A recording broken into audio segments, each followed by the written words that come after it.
Hey, what's up, everybody? This is Joseph Francis, your host of Heat and Receipts. Hit the like button and subscribe to the channel if you haven't. Follow us at Heat and Receipts on Twitter, Instagram, and Facebook. Today's topic on this episode that you are watching is AEW becoming WWE?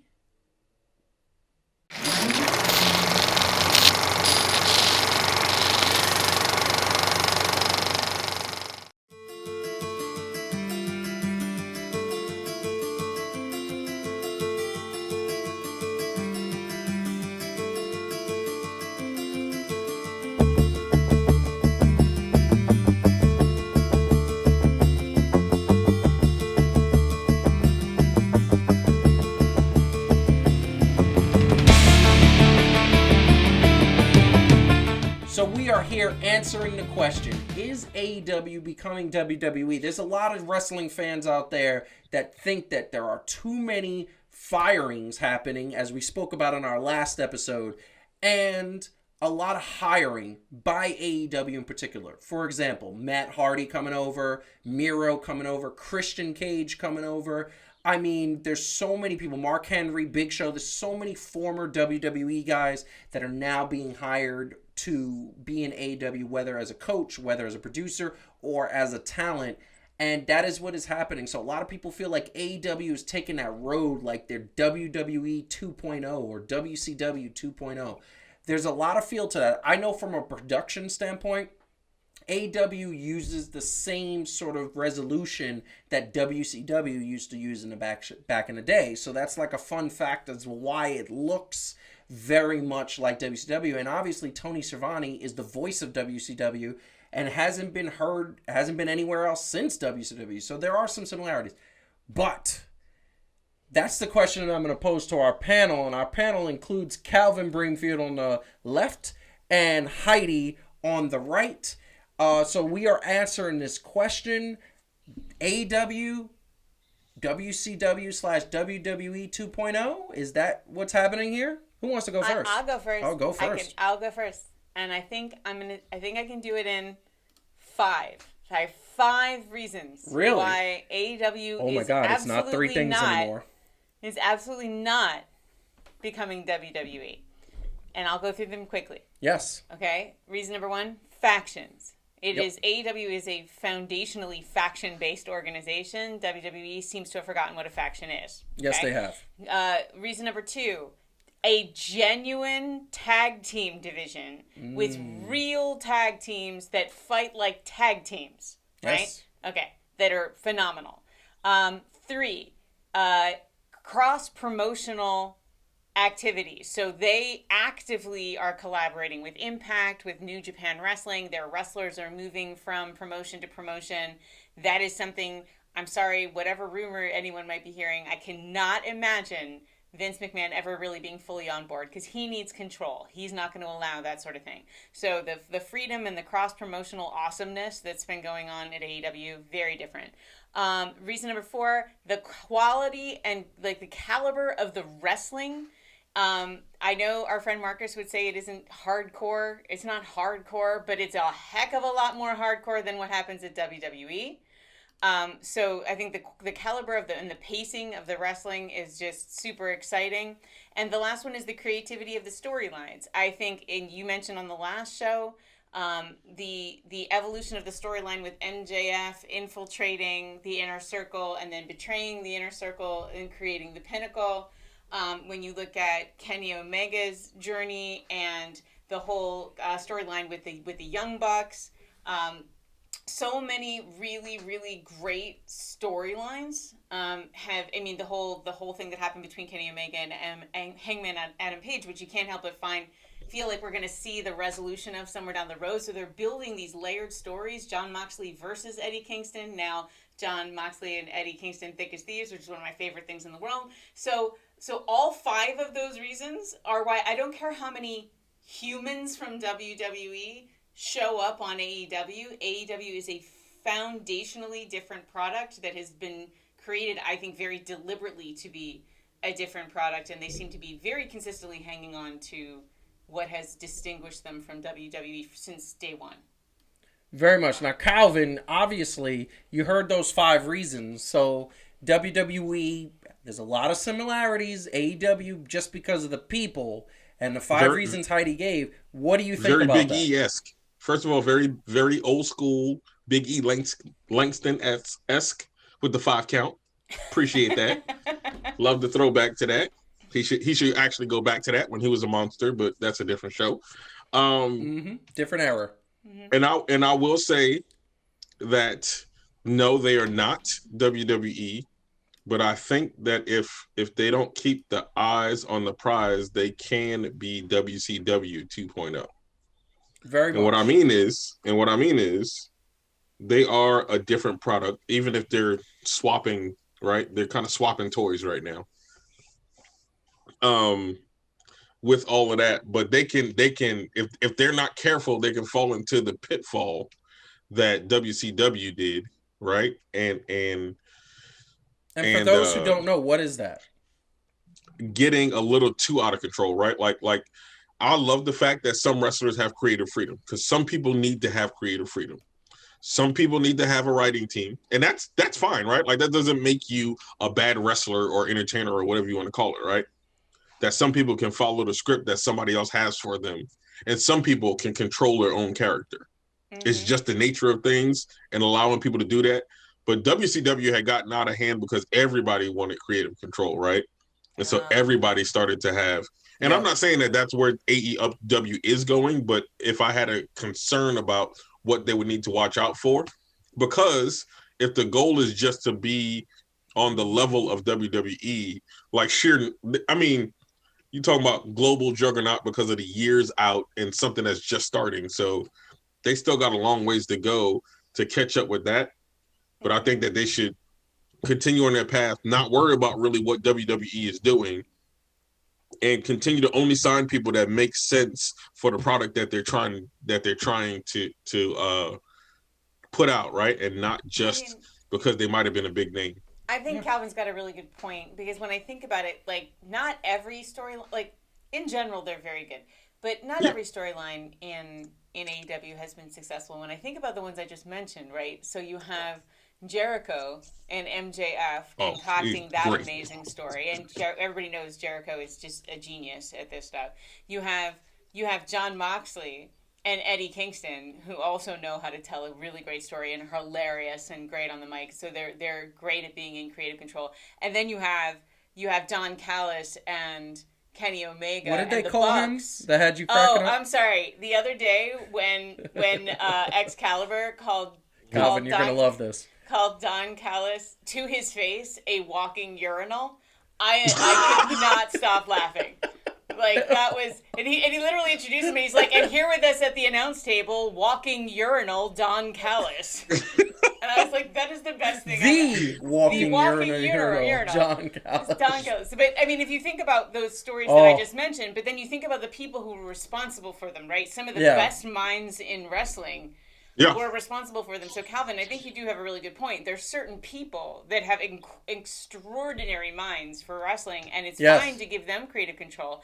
And then I see things the other day, like this bizarre weigh-in that the poor Big Show had to host. Yeah. And it's like, I don't know whose idea Calvin, this I think, was. fell asleep I sort during of that. feel like it was Cody. Yeah. Like, I don't think all of Cody's ideas are always great. Like, so there is the thing where it's like, you know, people do need to be... there needs to be some constraints on it, and the more creative control is great. People having input is great. People not having to do Bobby Lashley and Lana is great. Yeah. Oh my God. Yes. But like right. humiliating, horrifying storylines. But you're right. The balance has to be there because not everybody's good at this. Let me tell you something. So first and foremost, I just want to call attention. You mentioned Cody Rhodes, and you mentioned like that weigh-in. That weigh-in was to make Anthony Ogogo comfortable because he's a boxer.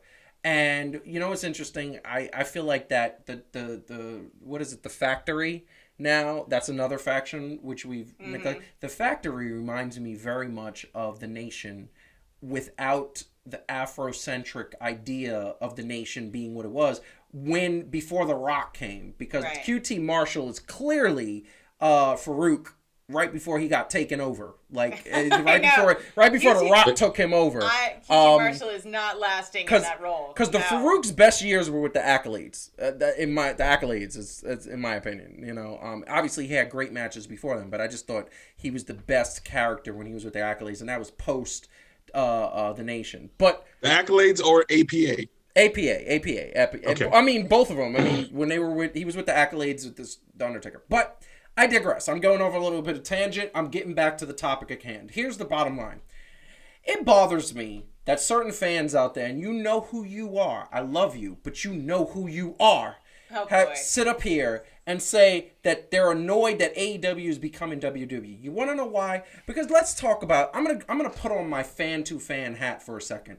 I did an extra point. Fan to fan extra point about championships and about what GMs are supposed to do. Well, Tony Khan is the GM of a team. His team is AEW. And if he sees talent that he wants to work with, that he believes can contribute to make the show a better program, then he will sign them and he's got the money to do so. I understand that certain fans out there, Marcus, say, once again, I love you, brother, say that, by signing these older WWE talents, you bury the younger talent. I get that. But here's the bottom line, and we talked about this in our chat, because we have a conversation going, Calvin, that we always do. Here's the bottom line. The bottom line is that before AEW came apart, hardcore wrestling fans knew MJF, knew Kenny Omega, the Young Bucks, Adam Hangman Page. Some hardcore fans knew Sammy Guevara. Nobody knew Jungle Boy. Darby Allin was known in the Northwest and middle of the country. Nobody in New York City. I've spoken to hardcore fans. Nobody knew who Darby Allin was. And certainly, there were so many other young talents that are being showcased that nobody knew until AEW signed Chris Jericho and Jon Moxley, who were the most famous. Kenny Omega was famous in Japan, and he's famous in Europe, and he wasn't really big. Everybody knew who Kenny Omega was and knew the Bullet Club, but they didn't know the details about Kenny Omega, myself included. And what I'm saying, and my point that has been lost in the shuffle, is when you have WWE, who has a global platform, nobody will deny that WWE is in 72 countries, that people from all over the globe come to WrestleMania, and they know WWE, they know the characters, they know all the people, they've been watching for 40 years.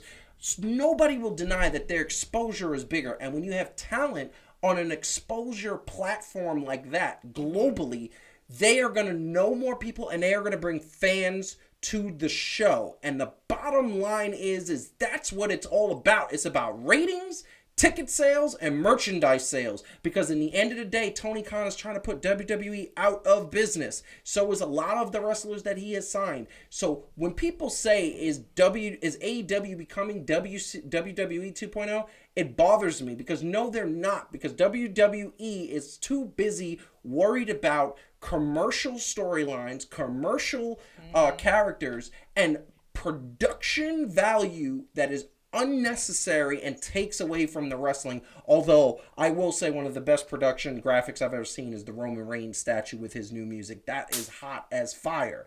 That being said, that was just a fly that died in the thing. That was awesome. But that is my problem. I will go back and say this though.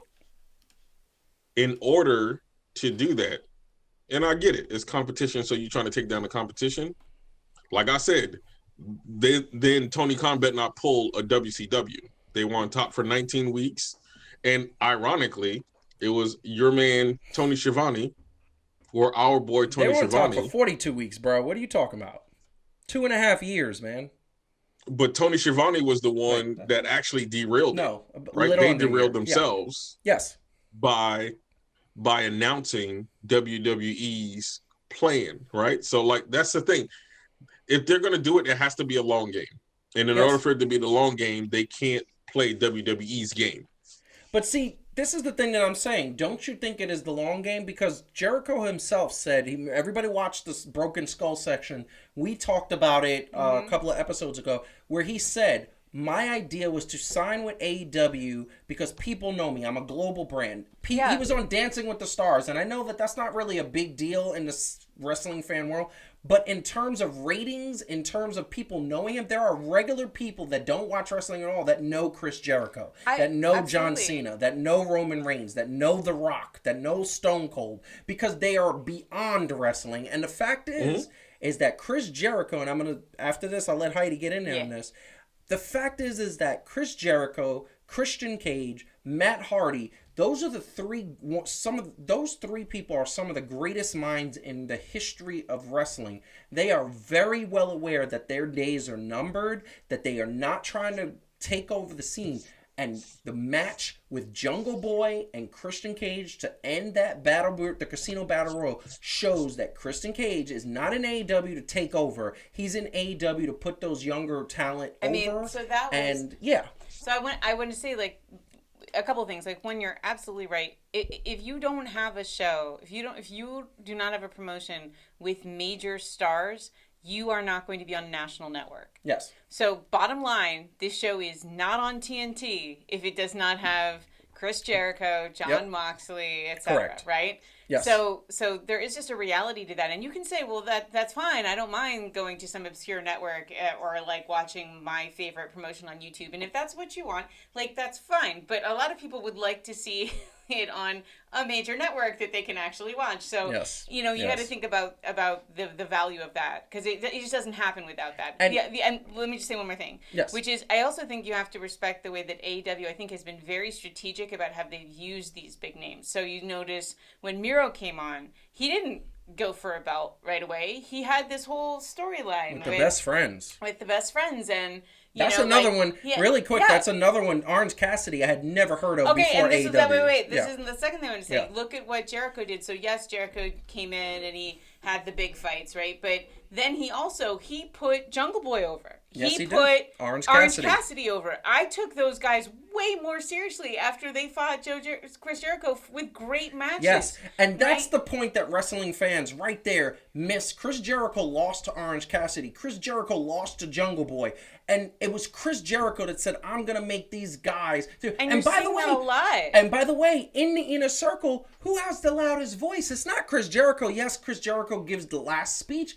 But most of the time, the hottest speech is Sammy Guevara. Absolutely. Like, Sammy. Are we not you think that Jericho's not saying, no, Sammy Guevara needs to get put over? By the way, the guys you're wearing, the Santana Ortiz shirts right there, they need to get those tag belts. The fact that them and the Lucha Brothers have never had the tag belts is very sad. But again, so I think it's really important. Maybe. No, I don't think Santana and Ortiz are at the point where they need a belt to validate themselves. They have gotten the belts in plenty of promotions.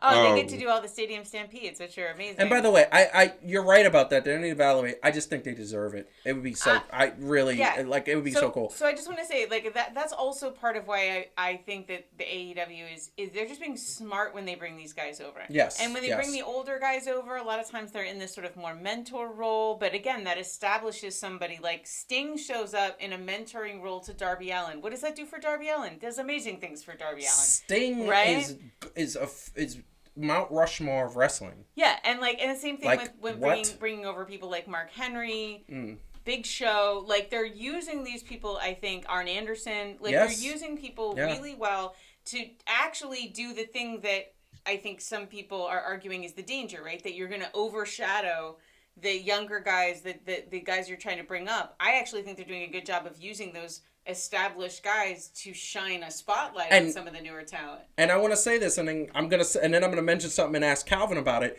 Here's the thing: very first heavy for the AEW Heavyweight Championship, it was Chris Jericho versus Adam Hangman Page.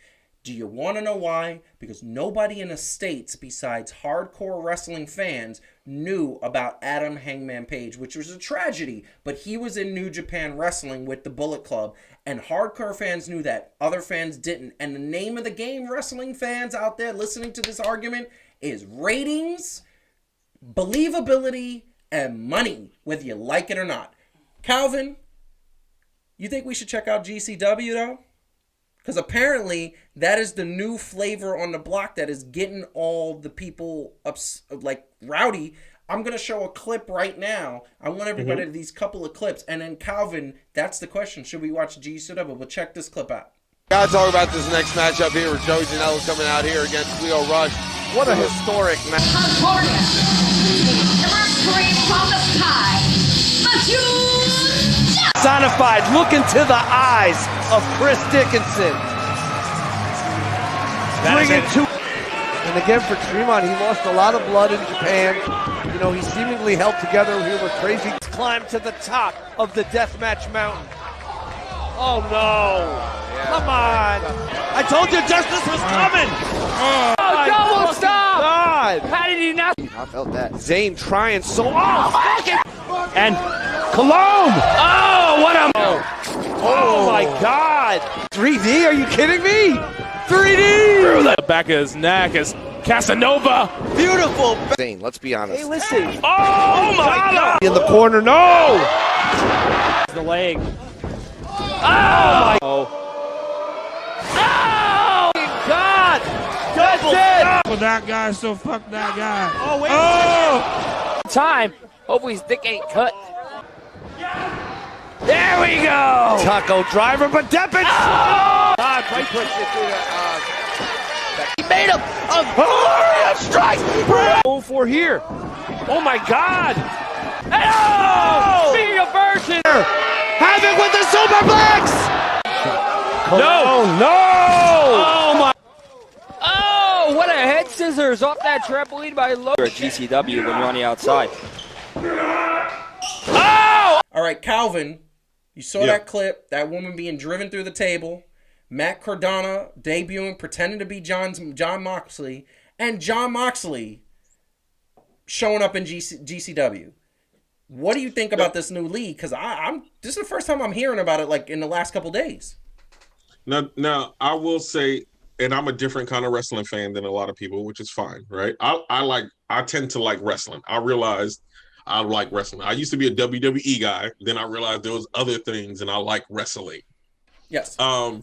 Yeah, I think, you know what? Why not? Right? Like, because at the end of the day, am I probably going to watch still WWE and AEW?